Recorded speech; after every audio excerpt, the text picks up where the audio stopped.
सर्वेभ्यो नमः। देववाणी संस्कृतं यूट्यूब चलदृश्यं प्रति भवतां भवतीनां च हार्दं स्वागतम्। मित्रों, अष्टाध्यायी भाष्य प्रथमावृत्तिः चतुर्थः अध्यायः कक्षा संख्या 5 को आज पढ़ेंगे। ठीक है, 5th को प्लेलिस्ट में कॉलम बना दिया गया है अष्टाध्यायी भाष्य चतुर्थोध्याय, उसी में आपको ये सभी वीडियो क्रमानुसार उपलब्ध होंगी। चलिएगा, पुस्तक को ओपन कर लीजिएगा। गत कक्षा में मैंने आपको कुछ सिद्धियां कराई थी राम आदि शब्दों की, और त्रियाम ये सूत्र आपको पढ़ा दिया था।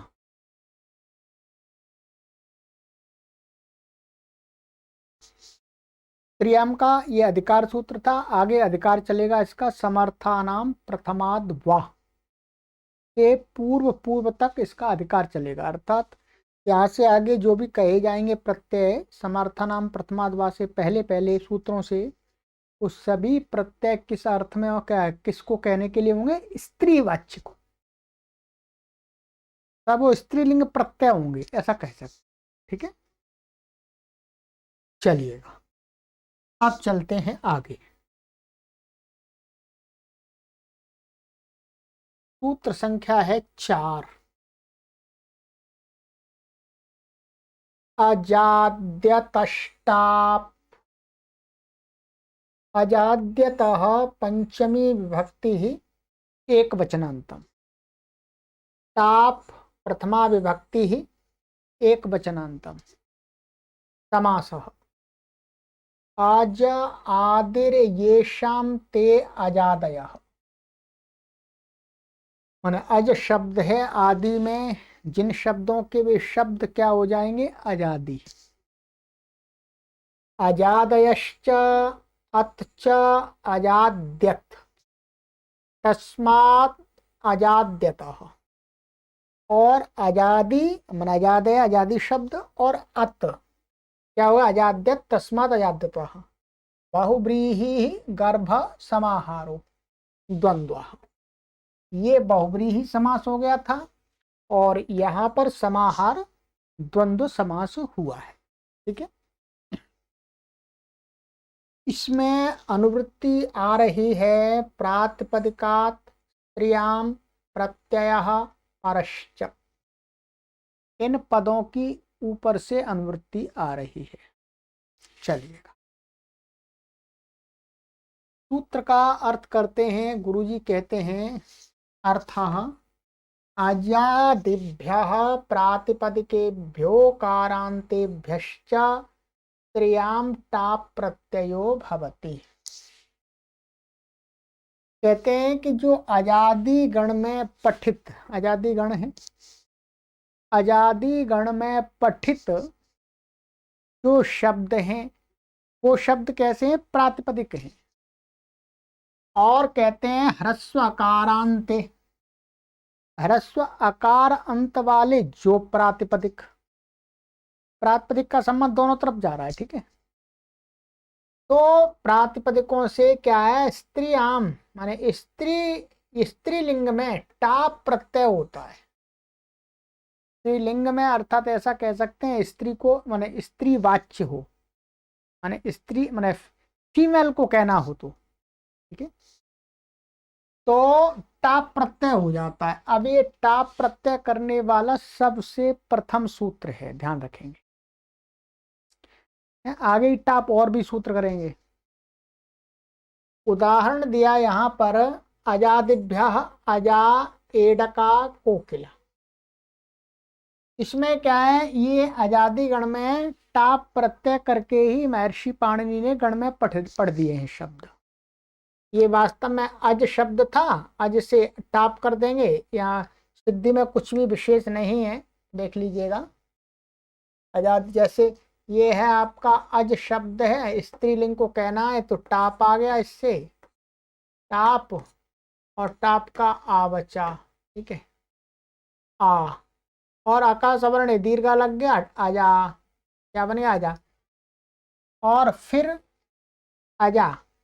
अब इससे क्या होगी, अब ज्ञाप प्रातिपदिकात गीवंत और आवंत से क्या हो जाएगा, फिर स्वु सु औ जस आदि 21 प्रत्यय आएंगे, तो पहला प्रथम प्रत्यय क्या आ गया, यहाँ पर सु आ गया, सु, और फिर इसका हिस्सा बच्चा हल ज्ञाप्यो दीर्घात सुतिस्य प्रतम हल प्रकार का भी लोप हो गया। तो ये आपका अजा बन गया, सिद्धि में कुछ विशेष नहीं है, ठीक है। परंतु ये गण में बने हुए पड़े हुए शब्द हैं ऐसे के ऐसे। एडका, एडक से एडका बन के बना दिया है। कोकिल से कोकिला, कोयल को कहना हो तो कोकिला। अदंतेभ्य माने ह्रस्व अकारांत, देवदत्ता कृष्णा, माने कोई स्त्री है उसका नाम देवदत्ता है, देवदत्ता उसको स्त्री को बोलेंगे, तो देवदत्त से टाप प्रत्यय लग करके क्या बनेगा, देवदत्ता, स्वादित्पत्ति सु का लोप हो जाएगा प्रथम व्यक्ति वचन में। ऐसे कृष्ण से कृष्णा, किसी लड़की को कहेंगे तो कृष्णा, और किसी पुरुष को कहेंगे तो कृष्ण। तो सिद्धियों में कुछ भी नहीं है, ऐसी सिद्धि ये भी है, देवदत्त और टाप का आ और आकाश वर्ण दीर्घ का और सु स्वाद उत्पत्ति करके सु का लोप हो जाएगा, तो ये ध्यान रखना। अब आपको कुछ शंका ये हो सकती है, शंका बता रहा हूं मैं। आजादी गण आप गण पाठ में देख सकते हैं, ये गण पाठ है, और काशिका का मैं आपको अभी दिखा दूंगा, ठीक है, ये गण पाठ है। परंतु गण पाठ में और जो काशिका आदि में जो गण दिए हैं उनमें शब्दों में थोड़ा कहीं कहीं भेद है, इससे कोई फर्क नहीं पड़ता, कोई विशेष अंतर नहीं आता, किसी में कोई शब्द कम है किसी में अधिक है तो कोई अंतर नहीं, क्योंकि पाणिनि ने सभी गणों को आकृति गण माना है। आकृति गण को हमने पहले भी, आकृति गण क्या होता है, आकृति गण माने यदि कोई शब्द है किसी गण में नहीं पड़ा हुआ है परंतु उस गण में जो पठित शब्दों से कोई कार्य कहा जा रहा है वो कार्य उस शब्द में भी प्राप्त हो रहा है जो गण में नहीं पड़ा हुआ है, तो हम उसी गण में उस शब्द को भी मान करके वो कार्य कर देते हैं। तो आकृति गण माने एक थोड़े से उदाहरण दिखा दिए परंतु उसमें और भी शब्दों का समावेश किया जा सकता है, छूट दी गई है, ठीक है।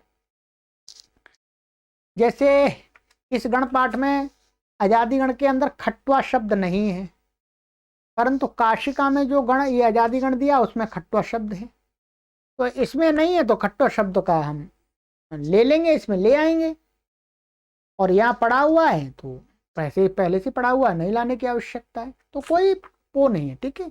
ये पाठ भेद है, लंबे समय हो गया है, पाठ भेद हो जाता है, चलिएगा।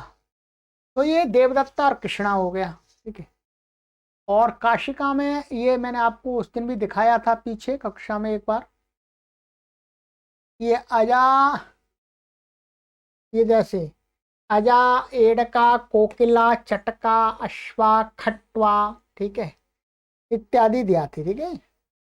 तो ये इसमें पड़े हुए हैं, आप यहाँ देख सकते हैं, गणपाठ में देख लीजिएगा, यहाँ देख लीजिएगा, ठीक है। और भी काफी बड़ा आगे इसमें वार्तिक आदि है, वो आपके अभी मतलब के नहीं है। अब यहाँ पर आपको एक शंका ये हो सकती है, और वो शंका आपको अभी समझ में नहीं आएगी, ध्यान रखेंगे। शंका हो सकती है, ये अज शब्द है, ठीक है,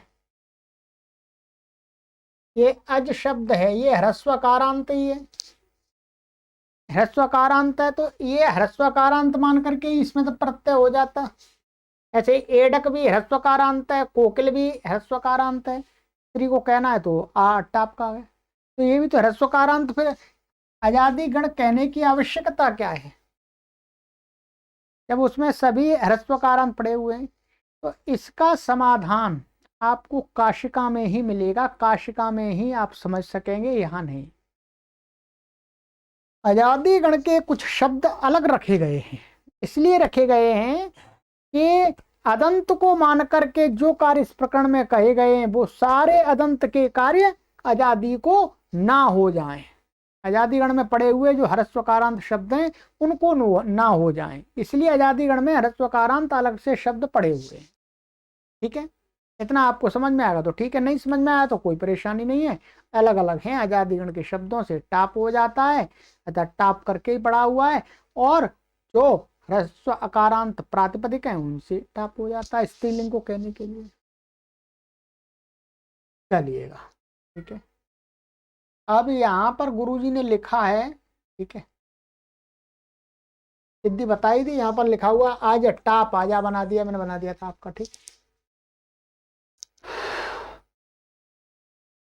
यहां से अतः की अनुवृत्ति संपूर्ण स्त्री प्रकरण में जाएगी, ध्यान रखेंगे। क्या कह रहे हैं गुरुजी, यहां से जो अतः अजाद तष्टाप, तो अतः पड़ा हुआ है उसमें, ठीक है, तो अतः पद की अनुवृत्ति जाएगी केवल, और आजादी की नहीं जाएगी। वह पूरे स्त्री प्रकरण में जाएगी, जो कि सामर्थ्य से ही आगे के सूत्रों में बैठेगी। सामर्थ्य अर्थात जहां उसका संबंध बैठता है ह्रस्वकारांत का, तो वही लगेगी, जहां नहीं बैठता है उसमें हट जाएगी। जैसे जहां हलंत प्रातिपदिकों से स्त्री प्रत्यय का विधान किया होगा, ऐसे स्थलों में असामर्थ्य होने से अतः का संबंध नहीं होगा, क्योंकि हलंत प्रातिपदिक से यदि स्त्रीलिंग में प्रत्यय कह रहे हैं तो हलंत तो अदंत हो ही नहीं सकता, तो वहां नहीं लगेगी। जहां पर कुछ नहीं कहा, कोई विशेष नहीं बताया, वहां पर अतः अतः लगता जाएगा, ह्रस्वकारांत से ही स्त्रीलिंग प्रत्यय होगा। ठीक है, चलिएगा आगे आ जाइएगा। ये ध्यान रखेंगे कि ये जो लिंग का निर्धारण है, कुछ तो यहां पर कर दिया है अष्टाध्यायी में, थोड़ा अष्टाध्यायी में किया है, बाकी लिंगों का ज्ञान होता है पूरा लिंगानुशासनम में। ये ध्यान रखेंगे। यहाँ तो स्त्रीलिंग में जहां जहां कुछ विशेष बता रहे हैं, जैसे तीसरे अध्याय में भी बताया, तीसरे पाद में स्त्रियाम है, स्त्रियाम कितिन आदि स्त्रीलिंग में होते हैं, ऐसे ही ये बता रहे हैं। परंतु और भी स्त्रीलिंग में होते हैं, वो ये लिंगानुशासन पढ़ेंगे तब हमको ज्ञान होगा। ऐसा मत सोचिएगा कि अष्टाध्यायी में ही सभी शब्दों का लिंग बता दिया, नहीं नहीं नहीं, यहाँ नहीं बताया, ध्यान रखेंगे। यहाँ तो बहुत कम बताया है, इसमें हमको ज्ञान होगा। ये भी पाणिनि का पंचोपदेश के अंतर्गत ही आता है, इसको भी पढ़ेंगे। चलिएगा, ऋण्येभ्यो गीप, ऋण्येभ्यः पंचमी व्यक्ति बहुवचनान्तम, गीप प्रथमा व्यक्ति एक वचनान्तम। समासः ऋतश्च नाश्च ऋण्णाः तेभ्यः ऋण्येभ्यः इतरेतर द्वंद्वः। इतरेतर योग द्वंद्व कह सकते हैं, इतरेतर द्वंद्व, दोनों एक ही बात है। क्या है, ऋतश्च नाश्च ऋण्णाः और तेभ्य ऋण्येभ्य, इतरेतर हो गया, मैंने ऋकारा और ये ऋत और ना, ठीक है। अभी बताया ना क्या है। कह रहे हैं कि अनुवृत्ति इसमें आ रही है, स्त्रियाम प्रातिपदिकात् प्रत्यय परश्च, इनकी अनुवृत्ति आ रही है। अर्थ ऋकारांतेभ्यो नकारांतेभ्यश्च प्रातिपदिकेभ्यः स्त्रियां घी प्रत्ययो भवति। मैंने ऋकारांत ले लिया, ऋकारांत से मतलब हो गया यहाँ पर ये ऋत लिया है, ऋत का मतलब तपर कर दिया है, तो तपर का ह्रस्व ऋकारांत, दीर्घ नहीं, ह्रस्व ऋकारांत, ठीक है। और नकारांत न अंत में है जिन प्रातिपदिकों के, ऐसे प्रातिपदिकों से स्त्रियाम स्त्रीलिंग में क्या हो जाता है, गीप प्रत्यय होता है, ताप आदि नहीं होता, क्या होता है, गीप। जैसे उदाहरणानि ऋकारांतेभ्यः कर्त्री हर्त्री, नकारांतेभ्यः दंडिनी छत्रिणी। सिद्धि परिशिष्ट में दी है, परिशिष्ट खोल लीजिएगा पीछे, आइएगा देखते हैं। कर्त्री माने कर्त्री का अर्थ होता है करने वाली। जब हम किसी पुरुष को बोलते हैं कार्य करने वाला तो उसको क्या बोलते हैं? कर्ता। मूल शब्द क्या है इसका? कर्त्री ऐसा शब्द है। ये बनाया भी है क्री धातु से, त्रिच प्रत्यंत है। तो क्या हुआ? कर्ता।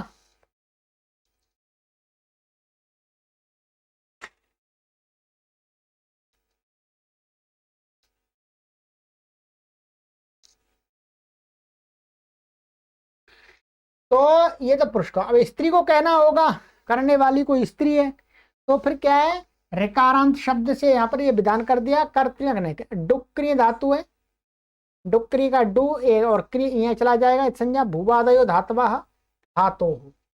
उणुल त्रिचौ हमने पढ़ लिया। उणुल त्रिचौ से कर्ता में क्या होता है? उणुल और त्रिच प्रत्यय होते हैं। प्रत्यय परश्च, त्रिच प्रत्यय का क्री त्रिच चला गया। आर्ध धातुकम शेष, ये इसकी आर्ध धातु संज्ञा होगी त्रिच की।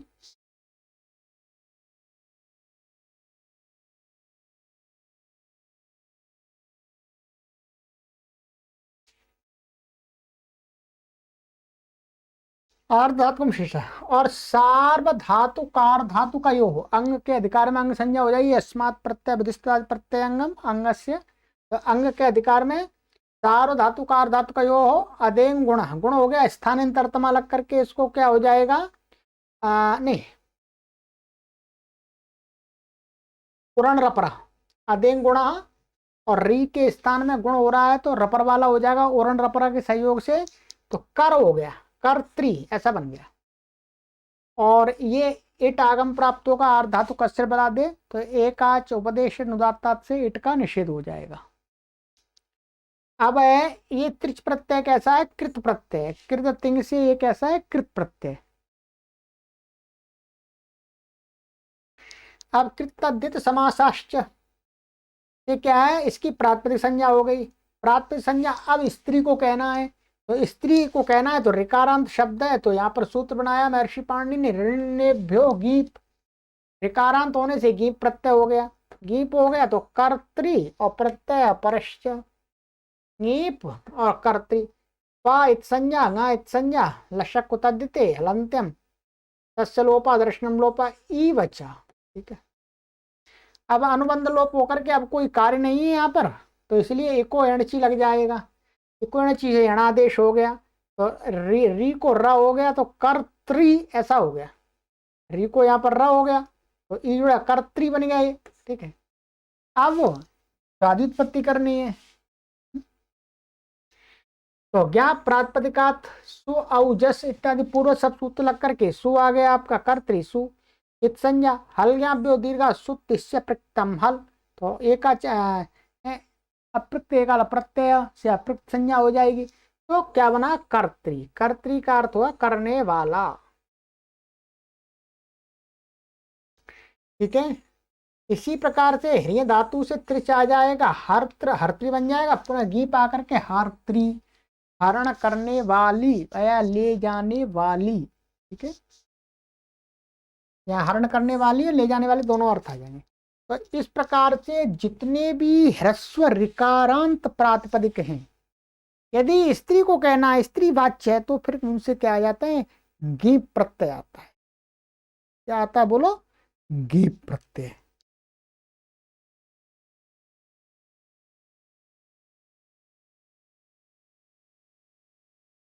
चलिए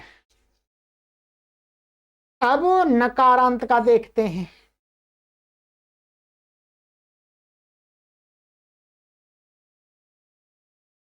दंडोस्यास्तीति दंडिनी, डंडा है जिसके पास में, वो उसको कहा था दंडिनी सन्यासिनी। ठीक है। दंड धारण करने वाली स्त्री। अब यहां पर क्या है? अर्थव धातु प्रत्यय प्रातिपदिकम। ठीक है। और अत इनिठनव, यहां देख लीजिएगा ये क्या है? अर्थव धातु प्रत्यय प्रथमा समर्थ से आता है। क्या? प्रथमा समर्थ से। प्रथमांत शब्द से आता है, तो प्रथमा में हमने सु ले आए, दंड सु, स्वादि उत्पत्ति कर लेंगे पूर्वत, ये प्रातिपदिक है, अर्थ व धातु प्रत्यय प्रातिपदिकम से इसकी प्रातिपदिक संज्ञा है, और प्रातिपदिक संज्ञा होने से फिर क्या स्वादि उत्पत्ति सु आ जाता है। तो अब ये क्या बन गया, प्रथमा समर्थ बन गया, ये प्रथमा व्यक्ति आ गई सु, तो प्रथमा समर्थ इसको बोलते हैं। अब यहां पर क्या है, अतः इन ठनु, ये क्या कहता है, ह्रस्वकारांत शब्दों से एनी और ठन प्रत्यय होते हैं, माने अस्य अस्ति अस्य अस्मिन, इस अर्थ को कहने के लिए, माने इसका है या इसमें है, इस माने जैसे धन है जिसका या धन है जिसमें, उसको कहने के लिए क्या होते हैं, एनी और ठन प्रत्यय होते हैं मतुप के अर्थ में। ठीक है, तो यहां अतः इन ठनऊ से क्या हुआ, 5वें अध्याय के दूसरे पाद का 115वां सूत्र है, वास्तव में पूरा सूत्र तो वहीं समझ में आएगा आपको, अभी इतना समझ लीजिएगा। यहाँ पर क्या करेगा, दंड है जिसके पास में, उसको कहने के लिए दंड प्रातिपदिक से, दंड प्रथमा समर्थ से इन्हीं प्रत्यय कर रहे हैं, इन्हीं प्रत्यय हुआ, प्रत्यय परश्च दंड इन्हीं, तो अब इनके ये न के नी की संज्ञा हो जाएगी, और यहां पर दिखाया नहीं है, दिखाना चाहिए, क्या दिखाना चाहिए, दंड, और ये न चला गया। अब यहां पर क्या होगी, यची भम, यची भम से क्या हो जाएगी, इसकी भासंज्ञा होगी।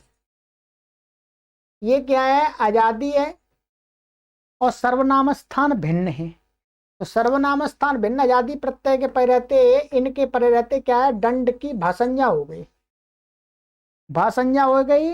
भासंज्ञा होने के बाद अंगस्य और भस्य, छठवें अध्याय 14 भस्य, भस्य के अधिकार में है यस्येति च, यस्येति च से क्या हुआ, ये पहले भी आया है, यस्येति च, देख लीजिएगा वही सूत्र, यस्येति च से इस दंड के आकार का लोप हो गया, दंड के माने इसके प्रत्यय पर रहते तद्धित के, तो दंड के आकार का लोप हो गया, तो ई इसमें मिल गया, तो क्या बना, दंडिन ऐसा बना। अब ये दोनों सूत्र लगेंगे विशेष रूप से। ठीक है, अब ऋण्यभ्यो गीप, अब ये क्या है, नकारांत है, अब हमको कहना है स्त्री को, तो स्त्री के लिए फिर नकारांतों से विशेष प्रत्यय है, तो कौन सा प्रत्यय, ऋण्यभ्यो गीप, नकारांत से गीप प्रत्यय, नकारांत होने से गीप हो गया, तो दंडिन गीप, गीप का ई बचा, तो दंडिनी ऐसा बनेगा, क्या बना, दंडिनी, और सु आ गया पूर्वत, यहाँ प्राप्त सुजस, और फिर इसका हलज्ञाभ्यो दीर्घ सुति स्पृक्तम हल से इसका का लोप हो गया, तो क्या बना, दंडिनी।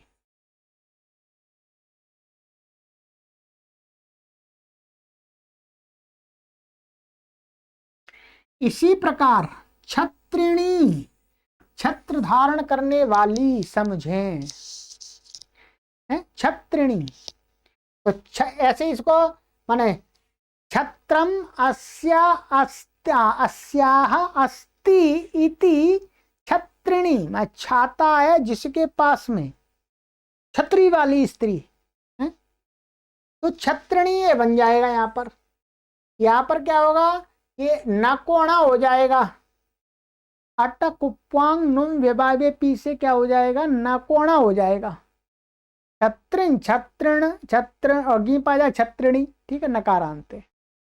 इसी प्रकार से जितने भी ह्रस्व ऋकारांत शब्द और नकारांत शब्द प्रातिपदिक हैं, और उनसे स्त्री किसी को कहना है, स्त्री वाच्य है, तो फिर गी प्रत्यय आता है। स्पष्ट है, सरल है, इसके लाखों उदाहरण बन जाएंगे। ठीक है, लाखों, अब अपने आप अभ्यास करिएगा। ठीक है, चलिएगा, अब आ जाइएगा आगे।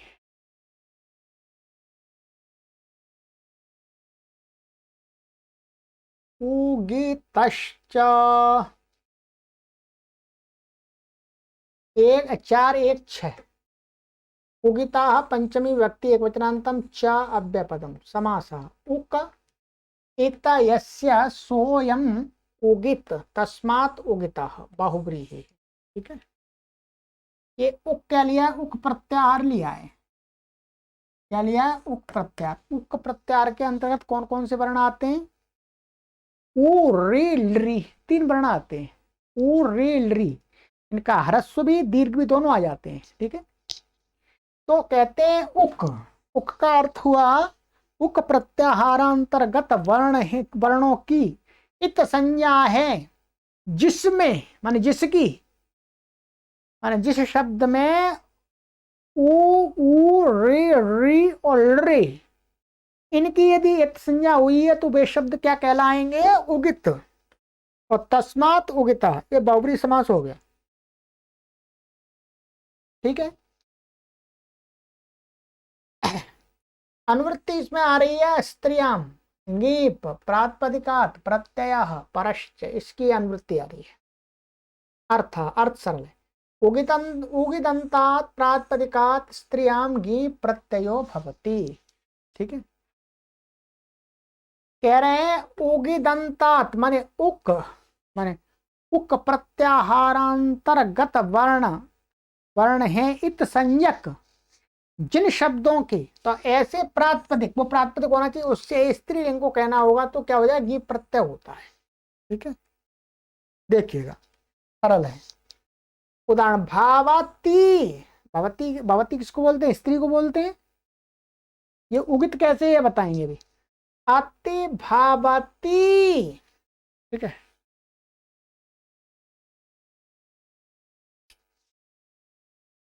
पचंती, यजंती।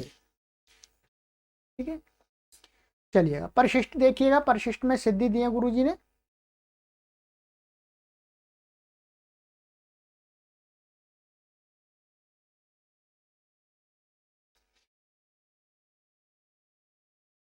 भावती, ये देखते हैं, भा धातु है, भूवादयो धातवः, धातु संज्ञा, भातेर डावतुप उणादि है। ये प्रथम पाद का 73वां सूत्र है, भातेर डवतुप।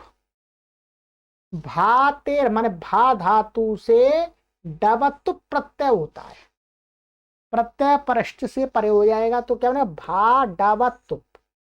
इसकी क्या हो जाती है, अनुबंध लोप, माने संज्ञा प उ और ड, तो वत बचता है। ड के ड ड का ड की होती है तो अ बचता है। ठीक है,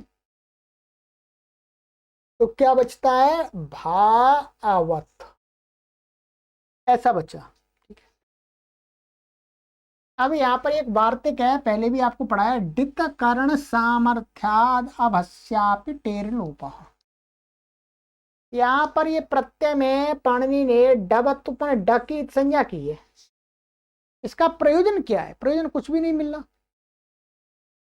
तो यहाँ डित करने का कहते हैं कि डित कर्ण सामर्थ्यात, यहाँ पर डित किया है इस सामर्थ्य से, इस बल से, डित कर्ण शक्ति से, अवश्यापि बिना भसंज्ञा हुए भी टी का लोप हो जाता है। टे सूत्र से जो लोप कहा है 6वें अध्याय के 4थे पाद में, टी का लोप हो जाता है, भसंज्ञा नहीं है यहाँ पर। तो भी क्या हो जाए, टी का लोप हो जाए, चुनता है टी, ये क्या है, टी का लोप हो गया, आका, इस वार्तिक से टी का लोप हो गया बिना भसंज्ञा ही, क्योंकि डित करण है, डित है प्रत्यय। तो भा अवत ऐसा बनेगा। और अवकृत तद्धित समासाश्च, जो उणादि प्रत्यय हैं डबतुपादि, ये सब क्या है, कृत हैं, कृत से तब प्रातिपदिक संज्ञा हो गई। वो अब देखिएगा, अब ये भावत ऐसा बन गया। अब भावत शब्द ये उगित है। उगित कैसे, इसमें ये डबतुप का जो ऊ का लोप हुआ था, या ऊ का लोप हुआ था, ड का भी हुआ था, प का भी हुआ था, पर वो तो नहीं है, ऊ ऊ उक में आ रहा है, तो ऊ की संज्ञा हुई थी इसकी, इसलिए ये शब्द कैसा है, उगित है। कैसा है, उगित है ये। अब स्त्री को कहना होगा तो क्या हो जाएगा, उगतश्च से गीप प्रत्यय हो जाएगा, डब तुप के उगत होने से हो गया। और भावत गीप तो क्या बना, भावती, और ज्ञाप प्रातः का सु, और हल ज्ञाप योगी का सु, तिस्से प्रत्यम हल, तो क्या बनेगा, भावती आप। ठीक है, सरल है बिल्कुल। ठीक है, इसी प्रकार से अति पूर्वक भावत से भावती, अपति अति भावती बन जाए, अति उपसर्ग लग जाए, और कुछ भी नहीं है। ठीक है, तो इसी प्रकार जाने। ऐसे ये उदाहरण यहाँ नहीं देना चाहिए, ये थोड़ा सा कठिन है, परंतु अभी आप ऐसे ही इसको काम चला लीजिएगा। ठीक है, ये कश का विषय है। ठीक है, अभी समझ में नहीं आएगा, किसी को भी नहीं समझ में आएगा। बस अति भवती मनाती जोड़ दिया है इसमें, भवती है ये उगित, वैसे ही बना है पूरा। अब बता रहे हैं आगे, पचंती यजंती, पकाती हुई कोई स्त्री। पच हो गई शप, और ये क्षत्रि प्रत्यय आया है। लटा क्षत्रिशान चाव प्रथमा समानाधिकरणी, ये क्या हो जाएगा, क्षत्रि प्रत्यय आ गया। और ये 50 उसकी है, भुआदिगण की है, इसलिए कर्तरी शप से, और कर्ता में आए तो कर्तरी शप से शप आ गया बीच में। इत संज्ञा हो गई इसकी, आ बच गया। शकीत संज्ञा हो गई, री की संज्ञा हो गई, तो ये क्या बचा, अत। ये बचा पच आ अत, ऐसा बचा। ठीक है, अब यहां पर एक सूत्र है, स्त्रीलिंग, माने आगे स्त्रीलिंग बनाना है हमको इसे। ठीक है, तो शप्स्यनोर नित्यम, ये सूत्र है, शप्स्यनोर नित्यम। इसका अर्थ देख लीजिएगा एक, ये है शप्स्यनोर नित्यम। ये कहता है 7वें अध्याय के प्रथम पाद का 81वां सूत्र है, 81। शप शन इत्येतयोः शतुः शी नद्योः परतो नित्यम नुमागमो भवति। शप और शन, इन दोनों को, माने इन दोनों, ये कैसे, शतुः माने इन दोनों से संबंधित जो क्षत्रिय प्रत्यय, क्षत्रिय प्रत्यय, उसको, उसका क्या हो जाता है, शी, माने शी परे हो, एक जसा शी,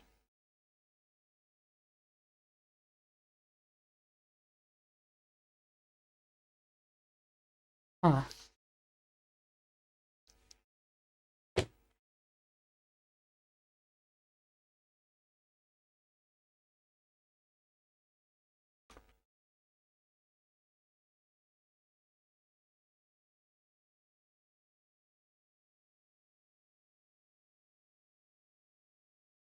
हाँ, ये आऊंग आपह। ठीक है, जैसा शी सूत्र है, परंतु यहाँ पर हम आओ, ये आऊंग जैसा शी और आऊंग आपह, उनसे क्या हो जाता है, शी आदेश होता है।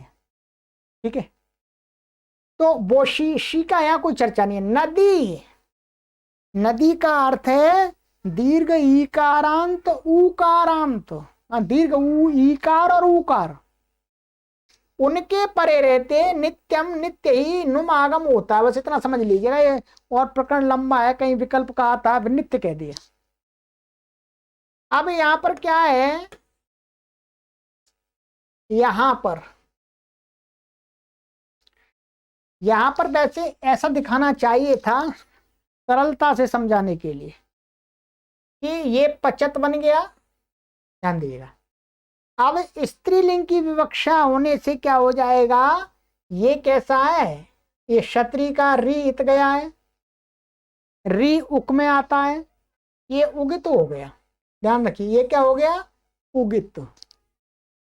उगित होने से क्या है, उगित होने से स्त्री को कहना है आगे हमें, तो इस उगितश्च से क्या हो जाएगा, गीप आना चाहिए। क्या स्थिति बन जाएगी हमारी, पाच और टप का आ, और ये अत।